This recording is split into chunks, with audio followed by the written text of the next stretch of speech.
할렐루야. 예배의 자리에 나오신 여러분을 축복합니다.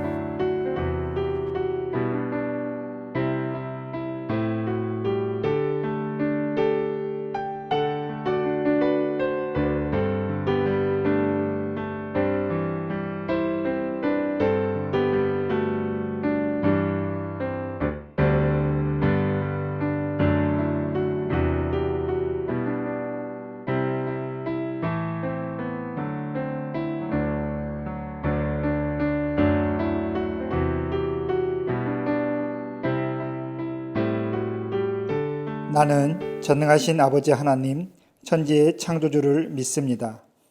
나는 그의 유일하신 아들, 우리 주 예수 그리스도를 믿습니다. 그는 성령으로 잉태되어 동정녀 마리아에게서 나시고 본디오 빌라도에게 고난을 받아 십자가에 못 박혀 죽으시고 장사된 지 사흘 만에 죽은 자 가운데서 다시 살아나셨으며 하늘에 오르시어 전능하신 아버지 하나님 우편에 앉아 계시다가 거기로부터 살아있는 자와 죽은 자를 심판하러 오십니다. 나는 성령을 믿으며 거룩한 공교회와 성도의 교제와 죄를 용서받는 것과 몸의 부활과 영생을 믿습니다. 아멘.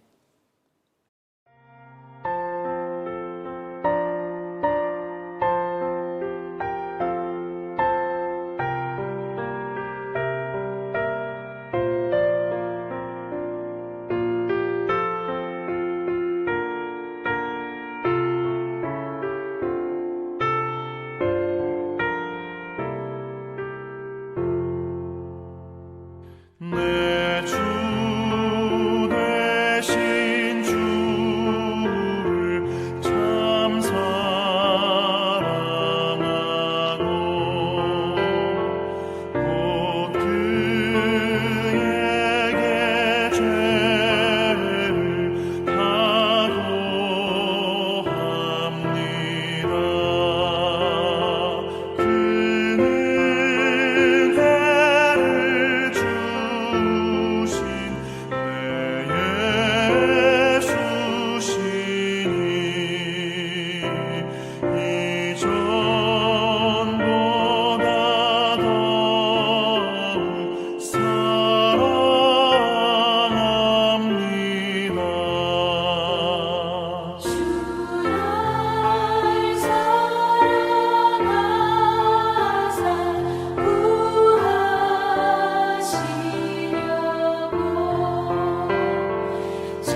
내 하나님이여, 귀를 기울여 들으시고 눈을 떠서 보십시오. 주의 이름으로 부르는 성이 무너지고 우리가 고통당하고 있습니다. 우리가 주께 기도하는 것은 우리가 잘한 것이 있어서가 아닙니다. 주께서 큰 자비를 베푸시는 분이기 때문입니다. 전 세계적으로 닥친 코로나 사태로 우리의 갈 바를 알지 못하는 이 오늘에도 주님 앞에 무릎 꿇고 예배의 자리에 허락하심을 감사드립니다. 그동안 우리는 하나님께 예배 드린다는 것을 우리의 의지로서 주님께 영광 돌린다는 생각만 하고 주님께서 허락하셔야만 가능하다는 사실을 망각하였습니다. 하나님을 믿는다고 하면서도 모든 것에 내가 주어가 되어 주님의 은혜를 잊고 판단하고 생활하고 아이들을 가르쳤습니다. 이 코로나 시대에 묵상을 통하여 너무 많은 것을 주님 앞에 회개합니다. 저희들을 불쌍히 여기시어 일거수일투족을 주의 자비에 의지하게 하옵시고 저희들의 신앙을 원점에서 다시 찾게 하옵소서. 지금 많은 분야에서 앞길을 예측할 수 없는 시대로 이미 돌입하였습니다. 우리들의 직장은 어떻게 변화하며 생존을 위하여 어떻게 해야 하는지, 아이들의 교육은 어떻게 되며 미래를 어떻게 보여주어야 하는지, 서로의 만남과 소통은 어떻게 하여야 하며 지금까지의 교회의 모습과 예배는 어떻게 변화되며 이것이 우리 삶의 주님과의 관계는 어떻게 할지. 말씀에는 아브라함은 부르심을 받았을 때에 갈 바를 알지 못하였으나 순종으로 나아갔다고 하였습니다. 세상의 모든 것을 주관하시는 하나님, 지금 저희들도 갈 바를 알지 못합니다. 그러나 말씀만 가지고 주님 앞에 모든 것을 우선하여 순종하고자 합니다. 그동안 잘못하였던 저희들의 관행과 습관을 바로잡아 주시고 주님 앞에서 순결해지기를 소망합니다. 주님께서 말씀하신 단순 명료하게 하나님을 사랑하며 이웃을 섬기는 저희들 되게 하옵소서. 믿음의 근본을 말씀 속에서만 찾게 하옵시고 어려울 때 결단을 오로지 순종으로만 나아갈 용기를 주옵소서. 세계 도처의 정치인들은 이 기회를 틈타 갈등을 부추기고 자기의 정치 권력 유지에만 관심이 있습니다. 예수님께서는 우리에게 분명히 말씀하셨습니다. 어느 나라든지 갈라져서 서로 싸우면 망하고 또 가정도 서로 싸우면 무너진다. 이제 우리는 이 지극히 당연한 진리를 가슴에 새기고 세상 소리에 미혹되지 않도록 굳건히 붙잡아 주시옵소서. 오로지 하나님을 경외하고 모든 이웃을 용서와 사랑으로 실천하게 하옵소서. 현재 우리들은 인도에 살고 있습니다. 코로나 환자 수가 700만 명을 넘어 800만 명, 그리고 세계에서 제일 환자 발생 수가 많은 나라로 올라설 전망입니다. 한국에서 인도를 쳐다보는 시각은 병균이 창궐하는 나라, 의료 수준이 미개한 나라, 그곳은 살 수 없는 나라로 인식되고 있습니다. 저희는 이곳 인도뿐만 아니라 전 세계에서 코로나가 퇴치되고 주님의 주권이 회복되는 시대가 도래되기를 소망합니다. 그리고 하나님께서 귀하게 보시는 뉴델리 한인교회 되기를 소망합니다.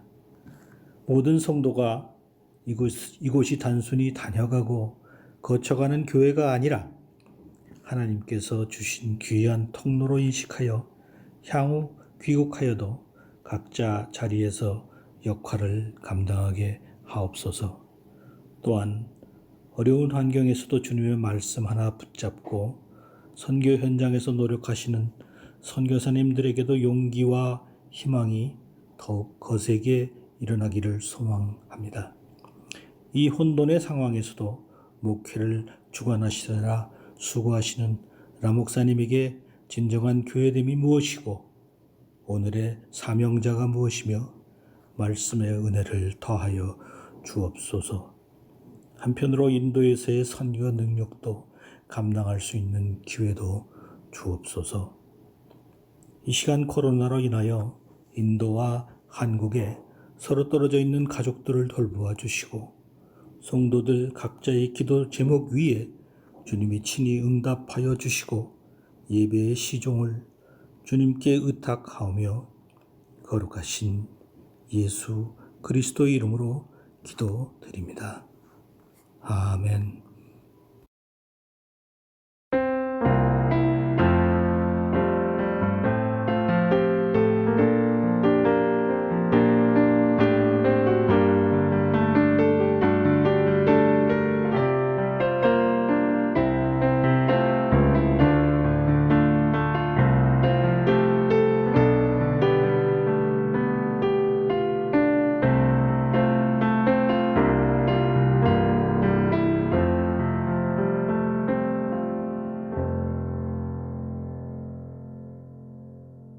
할렐루야. 오늘도 우리 하나님의 선하심과 인자하심이 지금 여러분이 계시는 그 예배의 자리마다 충만히 임하기를 주님의 이름으로 축복합니다. 오늘도 말씀에 앞서서 가슴에 손을 얹고 함께 기도하겠습니다. 우리의 생명의 주인 되신 하나님 아버지, 모든 삶의 자리에서 주님과 함께 동행할 수 있는 기쁨을 주시고 성도의 마음으로 예배의 자리에 모이게 하시니 감사합니다. 언제 어디서나 무엇을 하든지 그리스도인으로 살아가는 그 기쁨과 또한 현실 가운데 복음을 삶으로 살아내는 그 담대함이 우리 가운데 충만히 있게 하여 주옵소서. 이제 말씀을 듣습니다. 말씀을 전하는 자나 듣는 자 모두의 죄와 허물을 십자가의 보혈로 덮어주시고 오직 하나님의 말씀만 살아있는 시간 되게 하여 주옵소서. 예수님의 이름으로 기도합니다. 아멘. 오늘 우리에게 주신 하나님의 말씀은 사도행전 8장 1절부터 3절까지의 말씀입니다. 제가 말씀을 읽겠습니다. 사울은 그가 죽임 당함을 마땅히 여기더라. 그날에 예루살렘에 있는 교회에 큰 박해가 있어 사도 외에는 다 유대와 사마리아 모든 땅으로 흩어지니라. 경건한 사람들이 스데반을 장사하고 위하여 크게 울더라. 사울이 교회를 잔멸할세 각 집에 들어가 남녀를 끌어다가 옥에 넘기니라. 아멘. 할렐루야. 한 주 동안 잘 지내셨습니까? 매주 똑같은 내용으로 이렇게 질문을 드리지만 이 동일한 질문 가운데 목사로서의 저의 작은 기대, 아니 큰 소망이 담겨 있음을 고백합니다. 설교로 드렸던 그 말씀이 한 주간의 삶 가운데 여러분에게 좀 체험되었는지, 삶 속에서 하나님을 경험하고 또 만난 그 기쁨이 얼마나 있을지 참 기대감을 가지고 한번 그렇게 여쭤보는 겁니다. 꼭 저를 통해서만이 아니더라도 다양한 자리에서 여러분들을 통하여 또한 여러 믿음의 이웃들을 통하여 여러분에게 하나님의 살아계심이 경험되고 말씀이 삶 속에서 보여지는 그러한 큰 기쁨과 행복이 있기를 다시 한번 주의 이름으로 축복합니다. 여러분, 믿음은 실제의 삶입니다. 믿음은 현실이라는 것이죠. 이 땅에서의 삶과 하나님 나라의 삶이 결코 단절되어 있지 않습니다. 세상 사람들은 이 땅에 하나님이 어디 계시는지, 하나님께서 정말 일하시는지, 하나님께서 이 땅을 정말 보면서 다스리고 계시는지 우리에게 증거를 보이라 라고 이야기합니다. 하지만 여러분, 확실한 것은 믿음이 있는 우리는 이 땅의 삶이 하나님 나라의 삶과 잇대어 있음을 확신하고 있습니다. 믿음이 있으면 하나님께서 다스리시는 이 땅의 현실을 바라볼 수 있다라는 말씀입니다. 그래서 성도는 이 땅에서 천국의 삶을 살아내야 하고 또한 살아계신 하나님을 삶 속에서 보여줘야 합니다. 그 일을 위해서 하나님께서 우리를 성도로 그리스도인으로 부르셨지요. 여러분, 교회를 헬라어로 에클레시아라고 얘기합니다. 밖으로 에크, 불러내다, 칼레오, 이 단어가 합성된 에클레시아가 바로 교회를 뜻하는 단어입니다. 원래 에클레시아는 당시의 의회를 의미하고 있습니다. 사회적인 문제를 해결하기 위하여 많은 시민들 가운데 특별히 불러내어 모인 무리가 바로 에클레시아였습니다. 그런데 초대교회 성도들, 우리 그리스도인들은 그 에클레시아를 교회의 상징으로, 교회 존재의 의미로 삼았다라는 말씀입니다. 하나님께서 따로 불러낸 무리, 중요한 일을 위해서 특별히 불러낸 사람들이 모인 모임, 그것이 바로 에클레시아 교회다라는 말씀입니다. 그런데 한편 너무 안타까운 것은 그렇게 세상 가운데 부름 받았다라고 여기는 사람들 중에 하나님의 마음을 오해하고 잘못 받아들인 그 사람들이 있다라는 말씀이지요. 지난주까지 함께 보았던 이 스데반을 죽음으로 몰아갔던 사람들은 당시의 종교 지도자들이었습니다. 누구보다 하나님에 대해서 잘 알고 성경을 잘 알아서 사람들을 가르칠만 하다라고 스스로 자부하고 있었던 사람들이었다라는 말씀입니다. 물론 사회적으로도 그들은 종교의 지도자로, 성경 교사로 인정받고 있었습니다. 분명히 그들은 하나님의 말씀을 누구보다도 잘 알았지요. 하지만 그들은 하나님께서 전하시고자 하는 진정한 복음, 진정한 말씀의 의미를 모르는 사람이었습니다. 여러분, 복음, 굿뉴스가 무엇인지 아십니까? 아니, 이미 알고 계시리라 믿습니다. 복음은 아주 단순합니다. 예수 그리스도께서 우리에게 새 생명을 주셨다. 그것이 바로 굿뉴스, 바로 복음이다 라는 말씀입니다. 예수님께서 자신의 생명을 걸어서 우리를 하나님과 멀어진 그 삶 속에서 이끌어내어서 하나님과 함께 살아가는 그 삶으로 밀어넣어 주셨다라는 그 은혜가, 그 소식이 바로 우리에게 복음이다라는 말씀입니다. 이 복음이 우리의 심령 안에 실제로 존재하지 않으면 우리는 하나님을 오해할 수밖에 없습니다. 왜냐하면 자신의 지식으로, 경험으로, 관념적인 신으로 하나님을 이해하고자 하는 사람은 결국 자신이 중심이 된 그 과거의 삶에서 절대 새로운 삶으로 나올 수 없기 때문에 그렇습니다. 왜 이스라엘 백성들이 모세를 거절하고 하나님의 사람들을 죽였을까요? 그것은 그들이 몸은 애국을 빠져나왔는데 이제 하나님께서 이끌어 가시는 그 삶의 자리로 나왔다라고 보여지는데 그들의 마음이, 그들의 그 마음의 중심이 여전히 애굽에 머물러 있어서 자신의 삶 속에서 만족하던 것들, 자신의 욕심대로 살아왔던 모든 삶의 습관에 따라 그렇게 살아가기로 자꾸만 마음을 과거에 묶어 놨었기 때문에 그들은 하나님을 오해하고 하나님의 사람들을 거절했던 것입니다. 여러분, 하나님을 자신의 생각의 틀 안에, 자신의 관념의 틀 안에 가두는 그러한 오류를 범하면 안 되겠습니다. 여러분, 복음은 정말 철학이 아니라, 어려운 학문이 아니라 아주 단순한 믿음입니다. 복음은 정말 쉽지요. 예수님께서 하나님을 떠나 세상의 가치관에 갇혀 살면서 그렇게 탐욕스럽고 그렇게 불안하게 죽음에 대한 두려움으로 살아가는 우리를 십자가의 은혜를 주셔서 우리에게 끝나지 않는 삶, 영원한 삶에 대한 소망을 주셨다라는 것이 바로 복음의 핵심입니다. 그래서 우리는 예수님을 믿고 바로 그 십자가를 바라보면서 하나님께서 우리와 함께 하심을 확인해 갈 수 있습니다. 그리고 그 영원함에 대한 그 소망을 가지고, 영원한 삶에 대한 소망을 가지고 우리는 그렇게 이 땅을 살아가게 된 것입니다. 여러분, 복음은 뭔가 설명이 필요하고 공부가 필요한 것이 분명히 아닙니다. 체험이 필요할 뿐입니다. 복음은 이론이 아니라 실제이고 정말 단순하게 예수님을 만나면 되는 것이지요.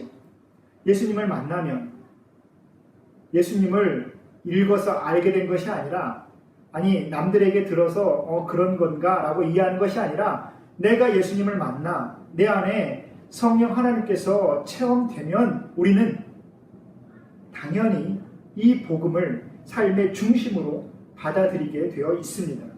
목회를 하다 보면 여러 성도님들께서 그러한 요청을 많이 하십니다. 목사님, 복음을 가르쳐 달라고, 복음을 깨닫게 해달라고, 아니 교회 생활 잘하게 해달라고, 전도를 좀 할 수 있게 해달라고, 봉사를 열심히 할 수 있게 해달라고, 좀 가르쳐 달라고 그러한 말씀 많이 제게 하시고, 또한 그러한 일을 위해서 저도 많은 준비를 하고 또 사역을 했었습니다. 그동안 했었던 그러한 노력들을 살펴보면 아기학교, 부모학교, 각종 성경 공부, 양육 프로그램, 전도 폭발 훈련, 노인대학, 여러 문화교실 등등 정말 요람에서 무덤까지 풀 서비스를 제공하기 위해서 정말 그러한 특색 있는 프로그램들을 기획하고 성도로서의 그러한 교양을 쌓게 해드리기 위해서 저도 많이 노력했던 것 같습니다. 하지만 새삼 깨닫는 것은, 여러분, 교회는 복지기관도 아니고 교육기관도 아닙니다. 교회는 정말 단순하게 하나님을 예배하는 곳입니다. 하나님을 예배하고자 모인 곳이 바로 교회다라는 말씀입니다. 그래서 교회는 예배만 잘 드리기에도 참 어렵고 준비하기도 힘든 곳이지요. 정말 예배만 잘 준비하고 예배만 잘 드리는 그 교회라면 이 땅에 어떠한 말로도 설명이 필요 없을 것 같습니다.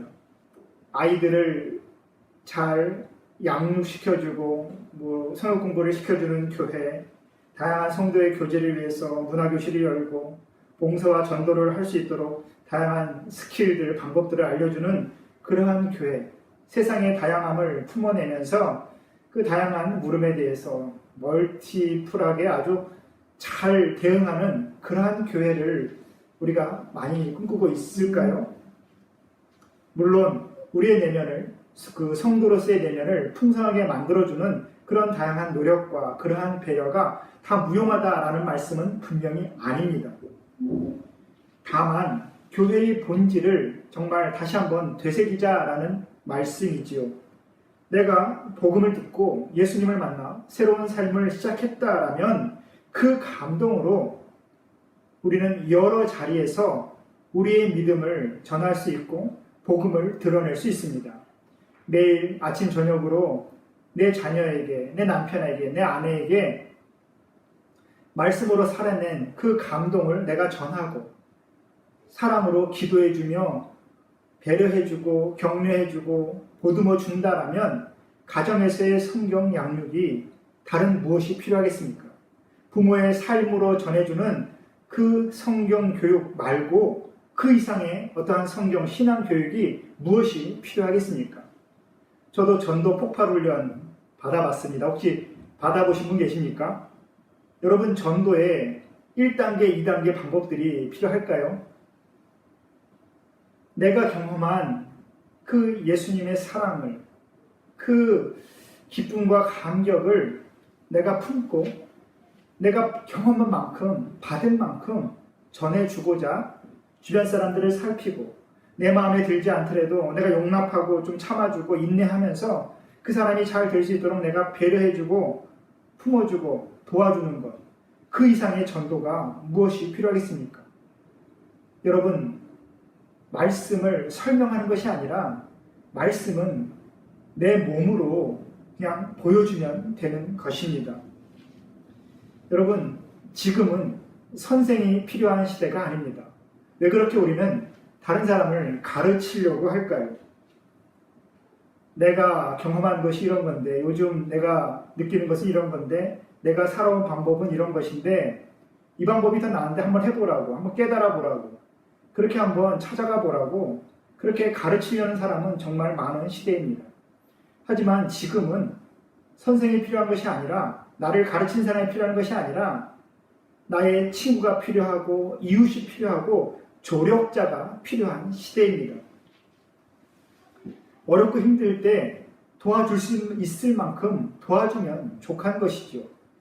상황에 대해서 설명해주고 지금까지 살아온 그것을 무언가 평가해주는 그러한 노력 하지 마시고, 어려움이 보이면 조금 먼저 다가갈 수 있는 그러한 마음의 여유, 그러한 사랑의 실체가 있으면 좋겠습니다.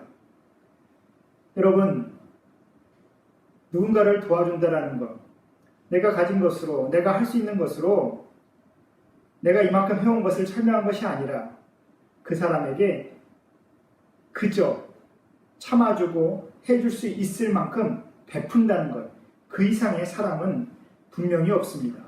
여러분, 지금 시대에 열심히 살아가지 않고 노력하지 않는 사람이 누가 있겠습니까? 그저 모양이 틀리고 삶의 기반이 틀리고 삶의 자리가 다를 뿐, 그리고 할 수 있는 능력 또 은사가 다를 뿐, 누구나 다 열심히 살아가고 있습니다. 열심히 살지 않아서 좌절하고 낙심하고 일이 안 되고 실패하는 것이 분명히 아니다라는 것입니다. 여러분, 그냥 혹시 주변에 어려운 분, 힘들어하는 분 계시면 다른 거 설명하지 마시고 뭔가 새롭게 깨달아 보라고 얘기하지 마시고 그저 가서 도와주십시오. 정말 예수님의 마음이 있으시다라면 손해본다고 생각하지 말고 내가 굳이 해줘야 되나 생각하지 마시고, 정말 주다 생명까지 주시는 예수님처럼 한번 그렇게 주고 도와주고 배려해 주시라는 말씀입니다. 내가 예수님을 경험했다라면, 예수님의 사랑을 경험했더라면, 경험하지 못했으면 할 수 없겠지요. 분명한 것은 하나님께서 믿음으로 행한 모든 것을 기억하시고 요한계시록에서 약속하셨던 것처럼 생명책에 모든 것을 기록하셔서 하나님께서 나에게 갚아 주실 것입니다. 여러분, 오늘 본문에는 두 부류의 사람이 등장하고 있습니다. 복음을 듣고 예수님을 만난 사람과 복음을 알고 있지만 예수님을 만나지 못한 사람, 이 두 부류의 사람이 정말 어떻게 다른 입장에서 어떻게 다른 행동을 하는지 오늘 말씀은 우리에게 정말 적나라하게 보여주고 있다는 말씀입니다. 먼저 본문 1절부터 함께 보시겠습니다. 본문 1절이 말하는 그날이란 바로 스데반 집사가 유대인들의 돌에 맞아서 순교하던 날을 의미하고 있습니다. 스데반의 죽음은 단 한 사람의 죽음으로 끝나지 않았습니다. 그 사건을 계기로 해서 예루살렘에 큰 박해가 있었다라고 지금 성경은 증거하고 있습니다. 어느 정도로 큰 박해였는지 그리스어 원문에는 메가스라는 그 단어를 써서 아주 규모가 컸다라고 우리에게 그 의미를 전해줍니다. 100만 배를 뜻하는 영어 단어 메가의 원어인 그 메가스, 정말 이루 말할 수 없는, 아무도 예상치 못했던 정말 그 메가톤급 박해가 그 땅에 벌어졌다라는 말씀입니다. 먼저 사울을 비롯한 이 핍박자들이 등장하고 있습니다. 본문 3절은 그들의 우두머리였던 사울이 교회를 잔멸하여서 남녀를 막론하고 닥치는 대로 끌어다가 옥에 갖다 넣었다라고 증거합니다. 여기서 잔멸했다는 이 동사는 멧돼지가 포도밭을 막 짓밟고 훼손하는 것을 묘사한 단어입니다. 파괴하다, 완전히 분쇄해버리다라는 의미를 담고 있죠.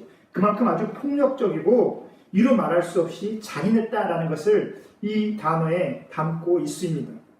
그런데 이들이 그렇게 악랄한 박해자가 된 이유는 어디에서 비롯됐겠습니까? 그들이 정말 무자비한 폭력을 행사하고 있는데 그들이 지금 누구의 이름으로 이 폭력을 행사하고 있을까요?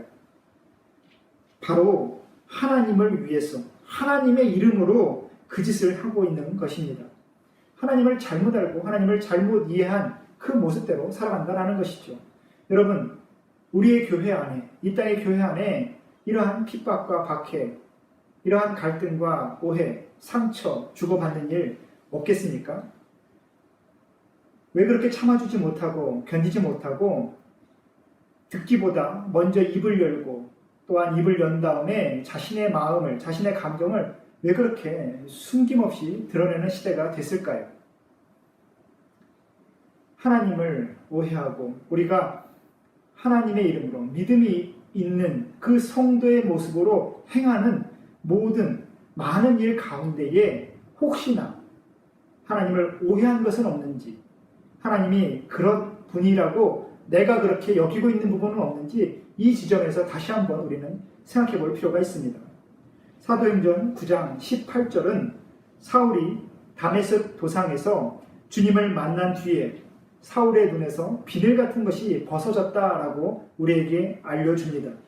그리고 그때 비로소 하나님을 바라보고 하나님을 오해하지 않고 하나님의 뜻을 온전히 바라볼 수 있게 되었다라고 우리에게 알려주지요. 생각해 보십시오. 눈에 비늘 같은 뭔가 이렇게 가려져 있는데 무엇이 제대로 보이겠습니까? 결코 하나님을 바라볼 수 없고 이 땅에 펼치시는 하나님의 손을, 그 믿음의 현실을 분명히 온전히 바라볼 수 없겠지요.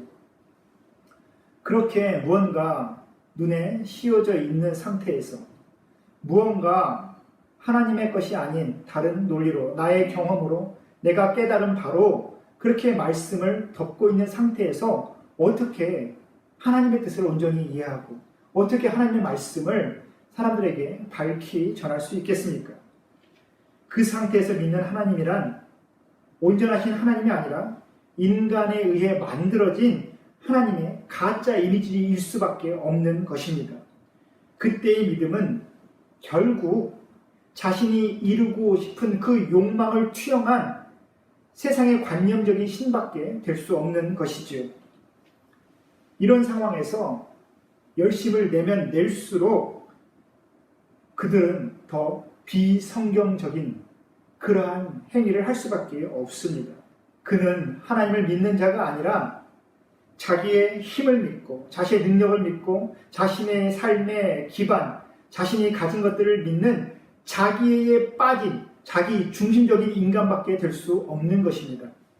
우리가 이 하나님을 향한 그 오해, 편견, 무지, 그러한 욕망, 이기심 등을 떨쳐버리지 못한다라면 바로 우리가 하나님을 위해서 하나님의 이름으로 하나님을 대적하는 그러한 어리석은 사울밖에 될 수 없을 것입니다. 여러분, 이에 반해 두 번째로 또 한 부류의 사람들 한번 살펴보겠습니다. 그날에 스데반을 장사하고 크게 울었던 사람들을 한번 살펴봅시다. 그들은 지금 앞서 말씀드린 사람들보다 훨씬 성경적인 사람들로 보입니다. 돌 맞아 죽어버린 죄인이었지만 장례는 치러줘야 될 텐데 사실 우리가 7장에서 살펴본 그 사회 분위기로 봤을 때는 누구도 나서서 스데반을 장례에 치를 수 없는 상황입니다. 가만히 있어도 지금 돌맞게 생겼는데 같은 편이라고 끌려가서 갇히게 생겼는데 누가 그 자리에 나설 수 있겠습니까? 그런데 오늘 본문 2절에 보면 스데반을 장사해준 사람들, 그를 위해 크게 울어주며 나선 사람들의 그 모습이 우리에게 보여집니다. 정말 정성스럽게 품어주고 또한 시체를 수습해서 장례를 아주 잘 치른 것이죠. 여기서 크게 울었다라는 표현, 여기에도 아까 말씀드린 메가라는 단어가 쓰였습니다. 정말 종교 재판에서 율법을 어겼다라고 말씀을 훼손하고 성전을 모독했다라는 죄목으로 죽어간 사람을 위해서 그렇게 울어줄 수 없을 만큼 그렇게 슬퍼하고 진심으로 애통했다라는 표현이 오늘 드러난 이 구절에서 우리는 볼 수 있습니다. 오늘 성경을 기록한 이 누가는 그들이 누구였는지, 이름이 무엇고 어떠한 계층의 사람이었는지 우리에게 아무런 설명도 해주지 않습니다. 다만 한 단어로 그들을 설명하지요. 경건한 사람들이었다. 헬라어로 율라베스라는 단어인데 이 율라베스, 경건하다라는 이 표현은 오직 성경에서 누가만이 사용하는 단어입니다. 그러니까 누가복음과 이 사도행전만 나오는 단어가 바로 이 율라베스라는 단어다라는 말씀입니다. 누가복음 2장에 보시면 오늘 지금 말씀드린 이 경건한 사람이 한 사람 더 등장합니다. 바로 예수님의 탄생을 예고받은 시므온이라는 사람입니다. 그가 주의 그리스도를 보기 전에는 죽지 아니하리라 하는 성령의 지시를 받았더니 아멘. 바로 이 시므온도 경건하다라고 누가는 기록합니다. 그는 이 말씀에 따라 주님이 오시기 전에는 결코 죽지 아니하리라 라는 그 말씀에 의지하여 평생을 성전 앞에서 주님을 기다렸던 사람입니다. 그래서 결국 예수님을 성전에 안고 와서 할례를 받고 또한 정결 예식도 하면서 유대인의 법을 지켰던 그 마리아와 요셉을 이 시므온은 만납니다. 그리고 그는 예수님이 누구신지 또 앞으로 마리아가 이 일로 인해서 어떠한 고통을 받게 될지를 직접 그 예수님의 부모에게 예언해 주지요. 이렇게 이야기를 들은 사람, 그 사람을 경건하다라고 우리에게 알려줍니다. 우리는 이 경건하다라는 표현을 들은 이 시몬이 어떠한 삶을 살았을까 한번 성경적으로 묵상하고 상고해 보면서 이 사람의 삶을 유추해 볼 필요가 있습니다. 아주 단순한 점에서부터 한번 시몬의 삶을 유추해 보겠습니다. 만약 여러분이 주님이 오시기 전에는 절대 죽지 아니하리라, 너는 살아생전에 반드시 주님을 만나리라 라고 예고받았다라면, 저와 여러분이 그렇게 예언을 받았다라면 우리는 어떠한 삶을 살게 될까요? 아마 눈을 크게 뜨고 누가 주님인지 누가 메시아인지 그렇게 주의 깊게 보면서 찾아다니지 않겠습니까? 그리고 언제 어디서 어떻게 주님을 만나게 될지 모르니까 매일 아침 눈을 뜨면 정말 깔끔한 모습으로, 뭔가 준비된 모습으로 말씀과 또한 환영 인사와 또 어떻게 행동해야 될지를 매일 되새기면서 삶을 준비하지 않았을까요?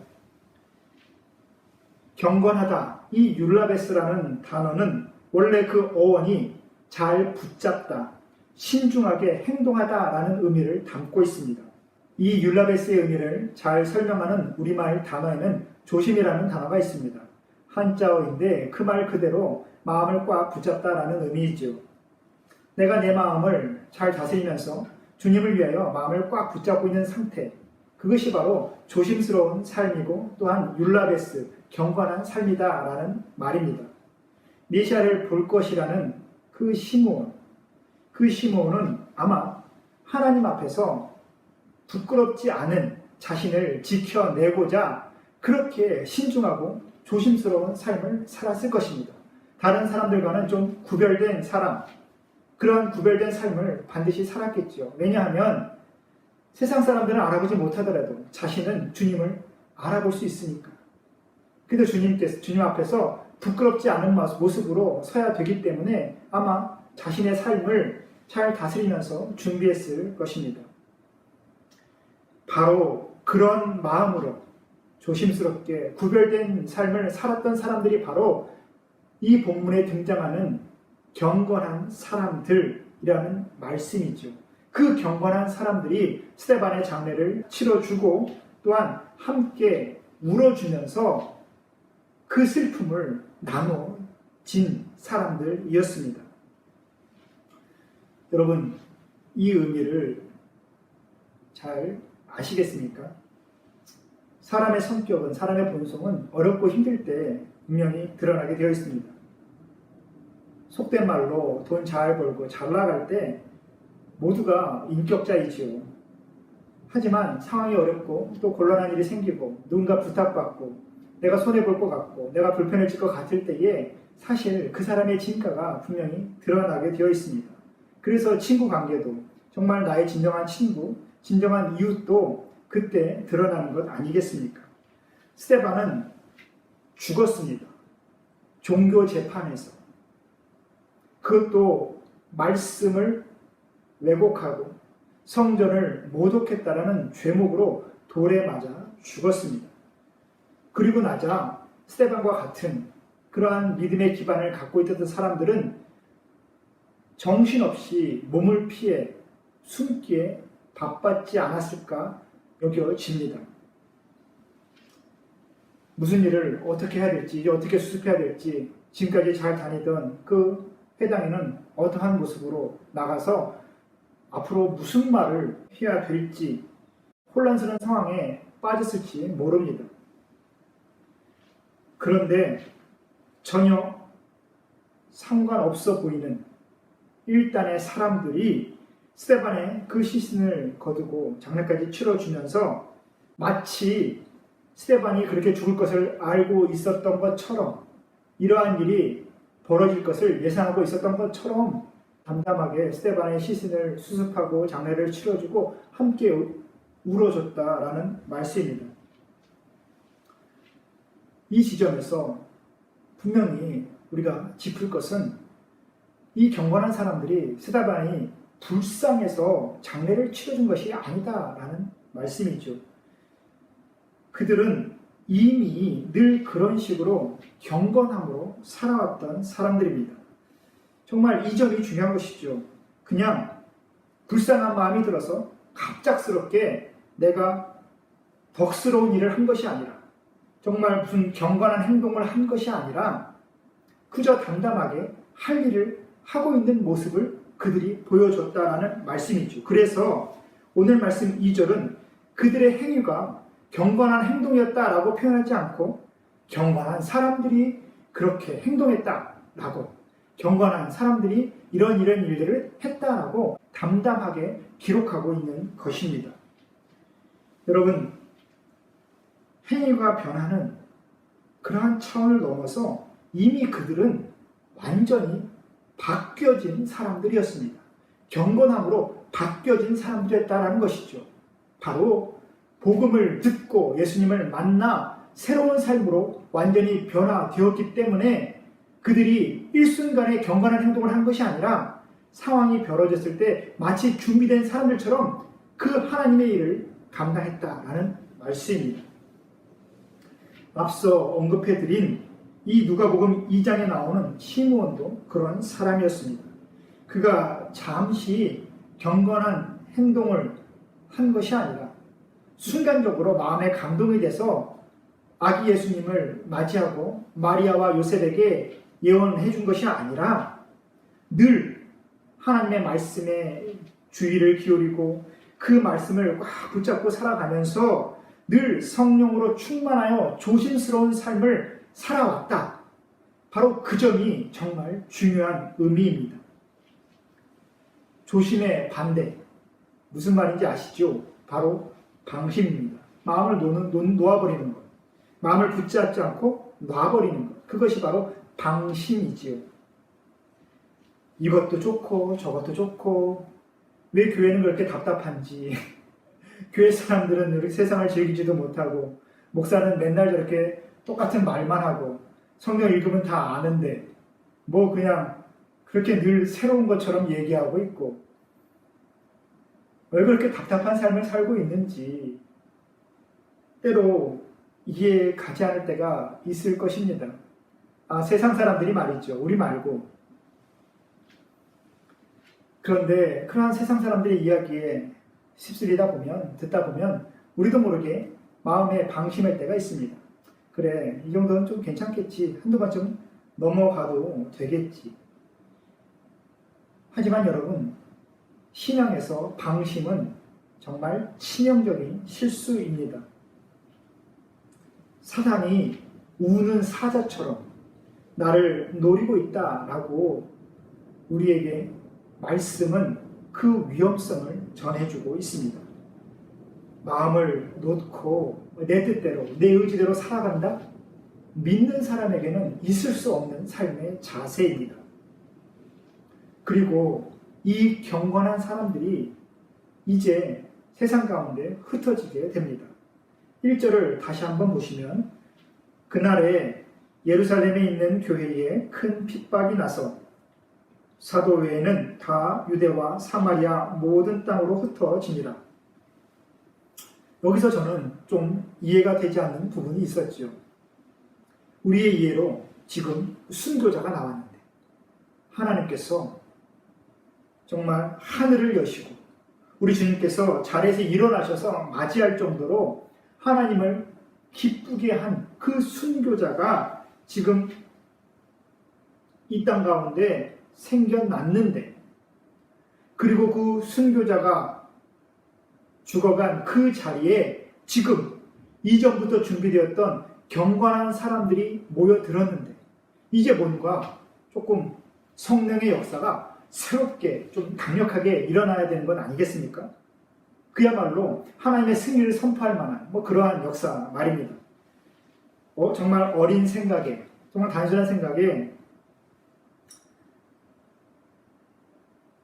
스데반을 심판했던 그 대제사장들과 그 종교 지도자들, 요즘 말로 하면 좀 코로나 바이러스 좀 걸리고 뭔가 사업이 좀 잘 안 되고, 만약에 교회 목사라면 그 교인들이 좀 다 흩어지고 교회가 문 닫게 되고, 좀 그러한 어떠한 성령의 강력한 심판이 있으면 말씀을 읽는 우리에게 좀 더 큰 기쁨과 감동과 감격이 있지 않을까, 그런 생각도 얼핏 듭니다.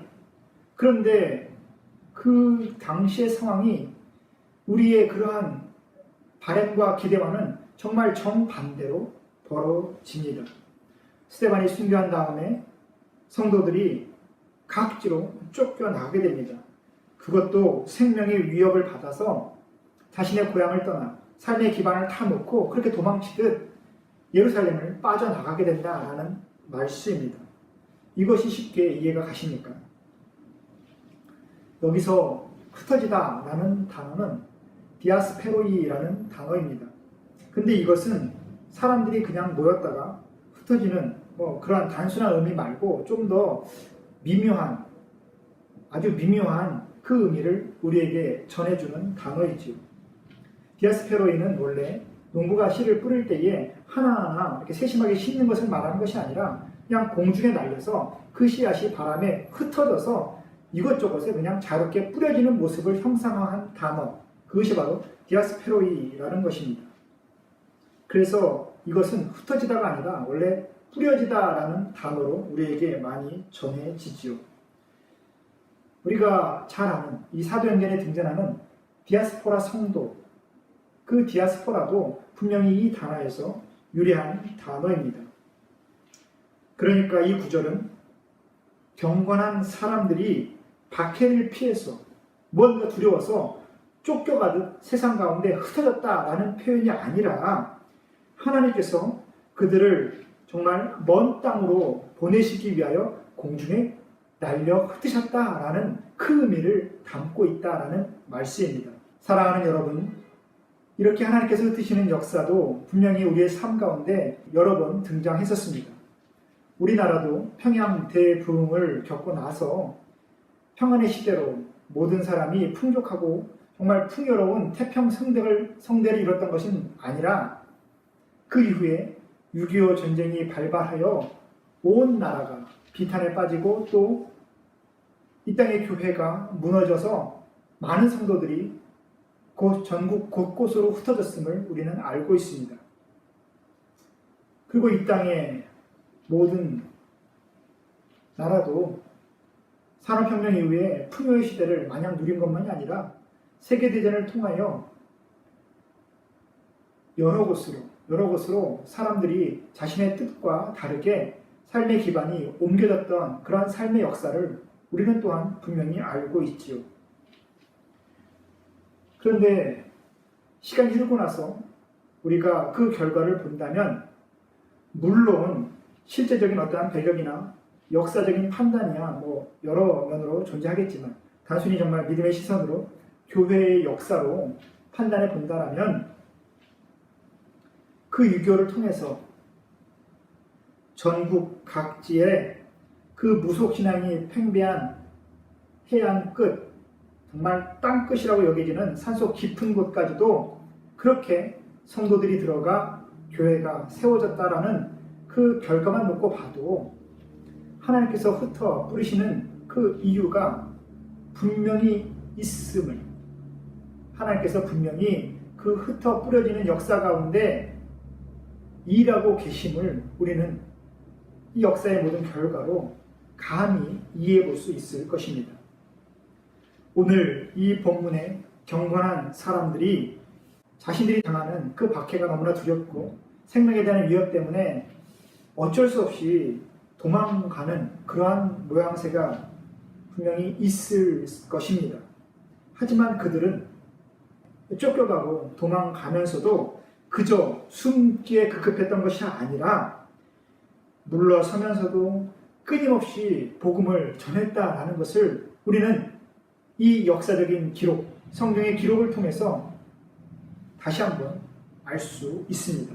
오늘부터 이어지는 이 사도행전 8장 이후에 모든 사도행전의 스토리는 흩어지며 복음을 전하는 모든 성도들의 그 삶의 이야기, 땅끝이라 불리는 세계 각지까지 교회가 세워지는 그 놀라운 성령의 역사를 우리에게 전해주게 됩니다. 오늘 본문에서 유추해 볼 때에 하나님께서는 흩어 뿌리시기 전에 바로 이 경건한 사람들을 준비하시고 스데반의 죽음을 통하여 그 장례의 자리에서 그들의 그 삶의 모습을 확인하셨다라는 것을 알 수 있습니다. 물론 이것은 정말 갑작스러운 하나님의 어떠한 이벤트가 분명히 아닙니다. 이러한 상황 자체는 이미 예수님께서 우리에게 말씀으로 예언하셨던, 바로 말씀으로 약속하셨던 그 모든 실제적인 상황이 실현된 것입니다. 사도행전 1장 8절 말씀 함께 다시 한번 되새겨 보겠습니다. 오직 성령이 너희에게 임하시면 너희가 권능을 받고 예루살렘과 온 유대와 사마리아와 땅끝까지 이르러 내 증인이 되리라. 아멘. 이 사도행전 1장 8절에 이 말씀이 바로 이 말씀이 성취되는 순간, 언약이 성취되는 순간이 바로 이 사도행전 8장의 성령의 역사입니다. 여러분, 하나님의 말씀은 이 땅에서 반드시 이루어집니다. 언약의 성취는 분명히 우리의 역사 가운데 실제하고 있습니다. 하나님의 말씀이 이 땅에 이루어지는 것을 정말 보기를 원하십니까?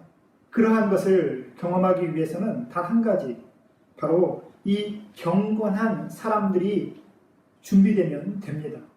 저와 여러분이 이 경건한 사람으로 준비될 때에 하나님께서는 저와 여러분을 통하여 하나님의 말씀을 이 땅 가운데 분명히 이루실 것입니다. 지금 이 시대에도 우리는 흩어 뿌려지고 있다라고 생각됩니다. 요즘 같은 시기에 물론 코로나로 인한 불가피한 상황이지만 이때 우리 성도들이 교회에서 벗어나 정말 온라인상에 흩어 뿌려졌다라고 그런 생각이 듭니다. 여러분, 요즘처럼 온라인을, 인터넷을 적극적으로 경험하시면서 어떠한 마음의 만족감이 좀 있으십니까? 자녀들에게 태블릿이나 컴퓨터를 주고서 마음껏 이 온라인을 경험하라고, 인터넷의 세계에 푹 빠져서 한번 잘 살아보자라고 그렇게 서로 다독이고 계십니까? 아니면 요즘 온라인을 통한 여러 미디어를 보면서 마음에 불안함이 드시고 앞으로 우리 사회가 어떠한 모습으로 변화될 것인지 불안하고 걱정되는 부분 혹시 느끼고 계십니까? 여러 가지 인터넷 매체들을, 영상들을 보면서 정말 얼마나 자극적인지, 성적인 이미지를 보통 의식하지 못하게 만들면서 다양한 이미지로 포장하고 또 돈과 그런 쾌락적인 부분들을 성공과 즐거움이라는 세상적인 목표로 포장하면서 얼마나 우리의 가치관을 흔들고 또한 우리를 세상적인 것들로 물들여가고 있는지 걱정이 되지 않을 수 없습니다. 하나님께서 왜 우리를 이 온라인상으로 흩으셨을까 생각해 보게 됩니다.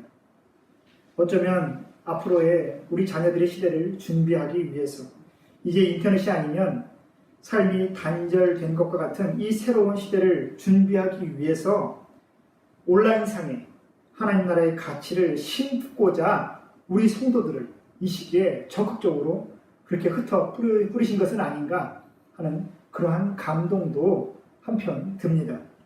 사랑하는 성도 여러분, 그렇게 경건한 자로 뿌려지기 위해서 우리는 평소에 하나님의 음성을 잘 분별하고 또한 듣는 훈련을 분명히 해야 될 것입니다. 지금 이 상황에 하나님께서 나에게 무엇을 하기를 원하시는가? 내 마음이 주의 마음이 되도록, 우리 주님의 마음이 되도록 기도하며 또한 말씀 가운데 거하며 게을러지지 않도록 더 노력해야 될 것입니다. 하루 쉬는 것쯤은, 하루 건너뛰는 것쯤은, 한 주 예배쯤은 그렇게 좀 지나가도 되지 않을까? 요즘엔 교회 가지 않아서 그렇게 티도 나지 않는데, 그렇게 방심하면 우리의 마음은 주님의 마음으로부터 멀어질 수밖에 없습니다. 힘들고 어려워도 내 마음을 꽉 붙잡고 경건한 일상으로 하루하루를 채워가도록 신중하게 내 자신을 살펴볼 그때에 우리는 비로소 주의 뜻에 민감하고 예민하게 반응할 수 있는 그러한 경건함에 이르게 될 것입니다. 여러분, 하나님의 일은 경건한 자가 마무리하게 되어 있습니다. 결코 새로운 것을 찾아서 온라인으로 또한 이 땅의 여러 곳곳으로 방황하지 않으시기를 바랍니다. 여러분, 이 시대에 이 답답함을 해소할 만한 탁월한 예언, 앞날에 대한 그 미래를 예측하는 여러 이야기들 귀를 혹시 기울이고 계십니까? 혹시라도 예언을 준다라는 새로운 방언과 예언의 역사를 경험하게 해준다는 그러한 가짜들에 혹하지 않으시기를 바랍니다. 이미 하나님께서 우리의 삶의 끝을 다 가르쳐 주셨고, 또한 삶 가운데 어떠한 삶이 펼쳐질지, 또한 어떻게 살아가는 것이 하나님께서 기뻐하시고 하나님께서 원하시는 것인지 분명히 다 가르쳐 주셨는데, 뭘 새로운 걸 찾고 또 알 수 없는 내 미래를 알아보고자 노력하고 계십니까? 사랑하는 성도 여러분, 하나님께서는 대단한 신앙의 어떠한 체험으로 신령한 은사를 발휘하면서 강력한 예언과 치유와 어떠한 방언과 영적인 어떠한 능력들을 행하는 그러한 보여지는 경건한 사람들을 통해서 역사하는 것이 아니라 그냥 주님을 기다리고 주님을 바라보면서 마음을 놓지 않는 그러한 경건한 성도들을 통해서 하나님의 일을 이루시는 것입니다. 그저 세상 휩쓸리는 대로 이리저리 마음이 흔들리고 또한 우리 삶의 기반이 흔들려가는 그런 것이 아니라 마음을 꽉 붙잡고 주의 뜻을 분별하면서 그리스도인답게 자신을 컨트롤할 수 있는 성도들이 될 수 있기를 다시 한번 축복합니다. 그래서 하나님의 일이 저와 여러분의 삶을 통해서 이 땅 가운데 이루어지고 또한 이 땅 가운데서 맞춰질 수 있기를, 그러한 일을 경험하는 복된 인생이 되기를 다시 한번 주님의 이름으로 축복합니다. 우리 함께 기도하겠습니다.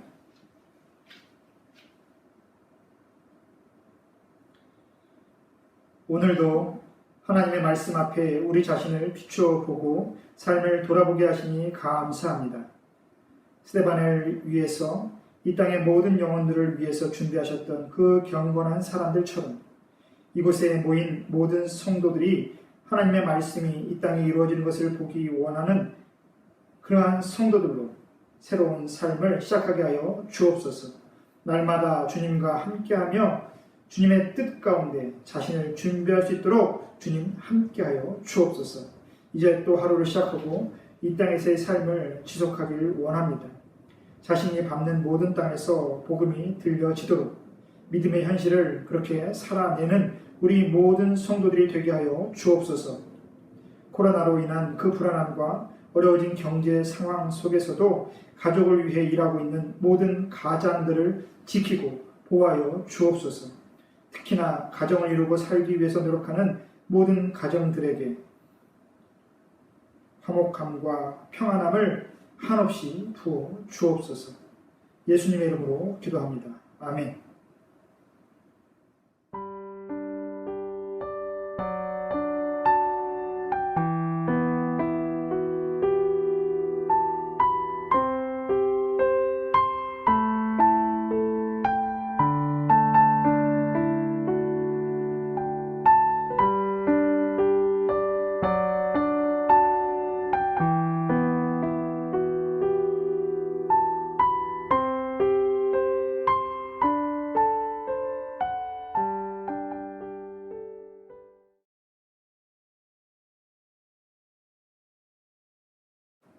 사랑과 은혜가 충만하신 하나님 아버지, 이번 한 주 동안도 하나님께 드릴 것이 있도록 우리의 손을 채워주시고 드릴 수 있는 믿음 주시니 감사합니다. 이 시간 주님 앞에 드린 이 귀한 봉헌마다 하나님의 손을 덮어주시고 그 손에 담긴 마음의 소원 가운데 반드시 응답하여 주옵소서. 부요함으로 마음과 손을 닿지 않도록 이끌어주시고 가난함으로 낙심하여 위축되지 않도록 모든 손마다 수고한 대로 거두는 풍성한 결실이 있게 하여 주옵소서. 이 귀한 예물이 쓰이는 곳마다 복음이 증거되고 하나님의 교회가 견고히 세워지며 가난한 이웃이 없어지는 그러한 성령의 역사가 불일 듯 일어나게 하여 주옵소서. 예수님의 이름으로 기도합니다. 아멘.